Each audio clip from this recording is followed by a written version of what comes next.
ఉండాల్సిన నర్సులు ఉండేట్టుగా zero vacancy policy మేము తీసుకొని వస్తే ఈరోజు మళ్ళీ హాస్పిటళ్లలో మందుల కొరత, హాస్పిటళ్లలో నాడు నేడు ఆగిపోయింది, హాస్పిటళ్లలో డాక్టర్ల కొరత, హాస్పిటళ్లలో నర్సుల కొరత, ఆరోగ్యశ్రీ బిల్లులు ఇచ్చే కార్యక్రమం లేదు. ఈరోజు పిల్లలకు సంబంధించి జనవరి నుంచి ఫిబ్రవరి మార్చికి సంబంధించిన క్వార్టర్కు సంబంధించిన విద్యా దీవెన సొమ్ము మామూలుగా మేలో ఇవ్వాలి. తన ప్రభుత్వం వచ్చింది జూన్లో వెంటనే అది ఇచ్చేయాలి. ఇంతకుముందు కోడ్ అనుకుంటే కోడ్ తర్వాత వచ్చిన తర్వాత ఇవ్వాలి.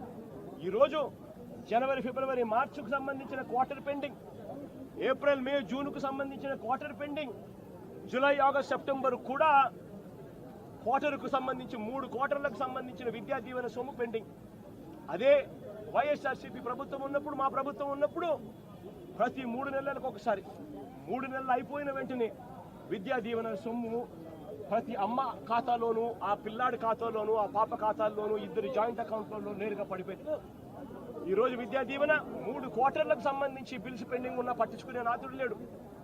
వసతి దీవెన ఇవ్వాల్సింది ఇవ్వకుండా అది కూడా ఎగరగొట్టేశారు.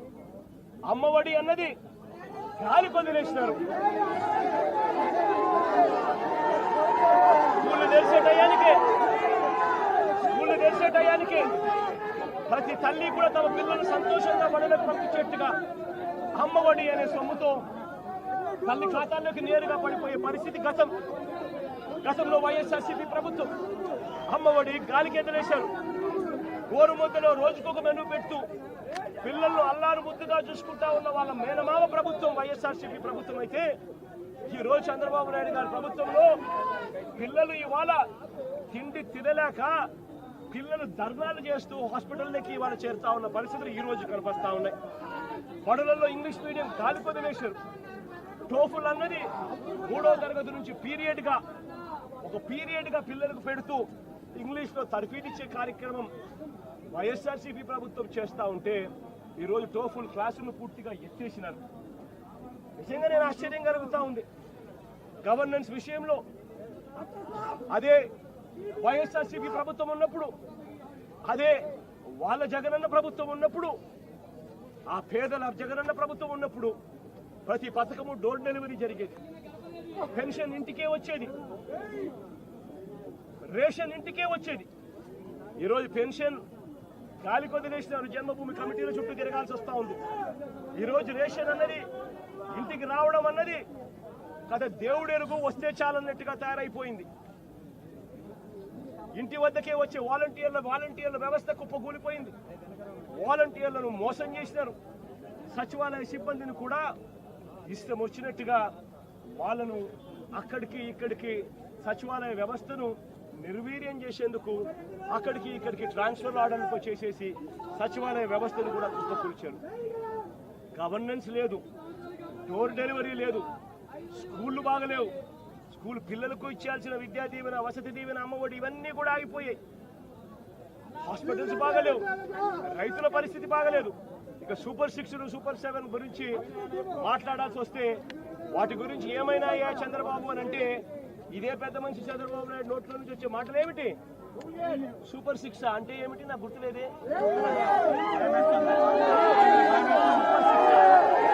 సూపర్ 7 అని ఇవ్వాలంటా ఉన్నారు.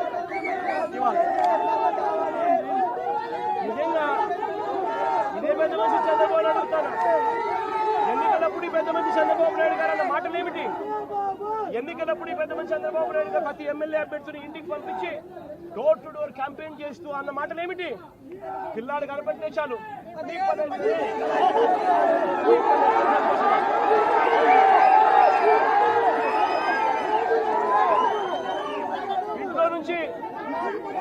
ఇంట్లో నుంచి ఆ పిల్లల అమ్మ బయటకు వచ్చింది అంటే, ఆ అమ్మ బయటకు వచ్చిందనంటే, ఆ అమ్మతో పాటు వారి చిన్నమ్మనో వారి పెద్దమ్మనో బయటకు వచ్చిందనంటే నీకు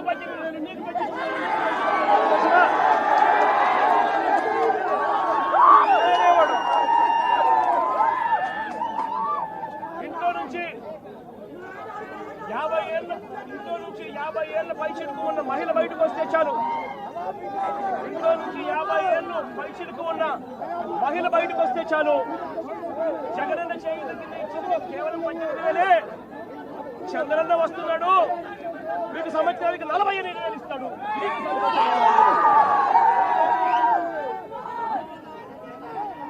ఇదే చేత చంద్రబాబు నాయుడు ఇంట్లో నుంచి ఒక 20 ఏళ్ల పిల్లాడు బయటకు వస్తే చాలు, చంద్రన్న వస్తున్నాడు, నీకు నెలకు 3,000. సంతోషమా నీకు?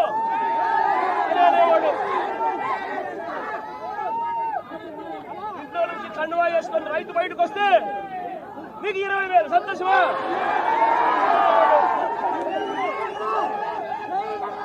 అడుగుతా ఉన్నా, సూపర్ 6 అన్నావు, సూపర్ 7 అన్నావు, ఇంటికి వెళ్ళి అబద్ధాలు చెప్పావు, మోసం చేస్తా ఉన్నావు. మోసంలో నుంచి కోపం పుడతా ఉంది. ఆ కోపంలో ప్రజలు రోడ్డు ఎక్కకూడదు అని చెప్పి, ప్రజల తరపున ఎవరు ఉండకూడదు అని చెప్పి ఎంతటి దుర్మార్గంగా కేసులు పెడతా ఉన్నారు, ఎంత దుర్మార్గంగా పోలీసు వ్యవస్థను మీరు వాడుకుంటా ఉన్నారు. ఇవన్నీ గమనించమని చెప్పి ప్రజలను కోరుతా ఉన్నా. చంద్రబాబు నాయుడు గారికి ఇప్పటికైనా గట్టిగా చెప్తా ఉన్నా, అయ్యా చంద్రబాబు నాయుడు గారు చేసిన తప్పులు ఒప్పుకోండి, ప్రజలను క్షమాపణ అడగండి, అడిగి ప్రజలకు చేతనైన మంచి చేసే కార్యక్రమం చేయమని అడుగుతా ఉన్నా. ఇలా చేయకపోతే మీ పుట్టగతులు ఉండవు, వేగంగా మీ పాపాలన్నీ పండుతా ఉన్నాయి. శిశుపాలులు పాపాల మాదిరిగా మీ పాపాలు చాలా వేగంగా పండుతా ఉన్నాయి. మీ ప్రభుత్వం నెక్స్ట్ ఎలక్షన్లలో సింగిల్ డిజిట్లు కూడా రాని పరిస్థితిలోకి మీ ప్రభుత్వం పోతుంది అన్నది కూడా ఇదే సందర్భంగా తెలియజేస్తా ఉన్నది.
దాడిలో ఉన్న ఈ ఘటనలో ఉన్న మిగిలిన